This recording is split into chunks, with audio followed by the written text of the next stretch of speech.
अगर आप इसे करना चाह रहे हो ना, यूपीएससी मतलब आसान प्रोसेस नहीं है, and you all know it, I know it, I have been through it, you all know it because you are passing through it. तो इतना संघर्ष, इतनी मेहनत सिर्फ किसी को दिखाने के लिए मत करना, या किसी ने आपको सिर्फ चैलेंज कर दिया है, तेरे बस की बात नहीं है, या फिर आप किसी से मे बी रिवेंज लेना चाहते हो, किसी को दिखाना चाहते हो कि see I am capable of doing it. नहीं बच्चे, अगर आपके दिल से आवाज़ आ रही है ना, you want to do it, only then you will be able to do it.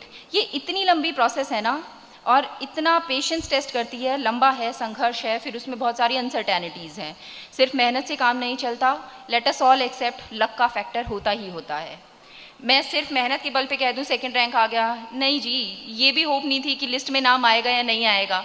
अपनी तरफ से तो सिर्फ मेहनत कर सकते हैं, किसको भरोसा होता है, किसको पता होता है कि फर्स्ट आएगा, सेकंड आएगा, लिस्ट के अंदर होंगे या बाहर होंगे।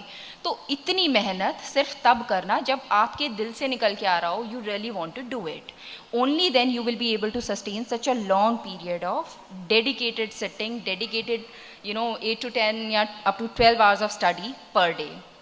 तो वो वाली बात कि यू शुड फील इट, कि you want to do it. Then coming through the rigour of the preparation, जब हम प्रिपेयर कर रहे होते हैं तो बहुत सारे फियर होते हैं माइंड में, आपके माइंड में भी होंगे, सिलेक्शन होगा या नहीं होगा, मेरा बहुत सारा कोर्स छूटा हुआ है, मुझसे आगे और लोग निकल गए हैं।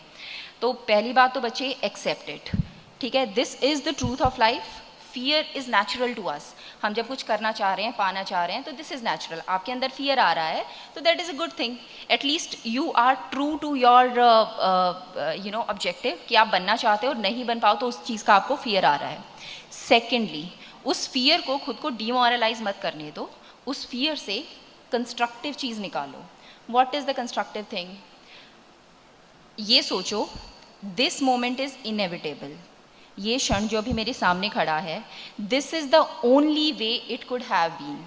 अगर आपकी ऐसी अवस्था है, सपोज आप बीमार हो, पढ़ते पढ़ते आप बिल्कुल बोर हो चुके हो, या कोई चीज़ आपको समझ नहीं आती है, तो इस तरीके की 10 चीज़ें होंगी which together constitute that one particular moment. अब उस मोमेंट को पहले आप एक्सेप्ट करो, what had to happen has already happened, this is the reality, कि मुझे इतना समझ आया है, इतना मैंने कवर करना था, इतना ही, उससे भी कम कवर हुआ है। now think कि what are the endless possibilities that can come in the next moment। ये प्रेजेंट मोमेंट है ना, सिर्फ ये आपके हाथ में है।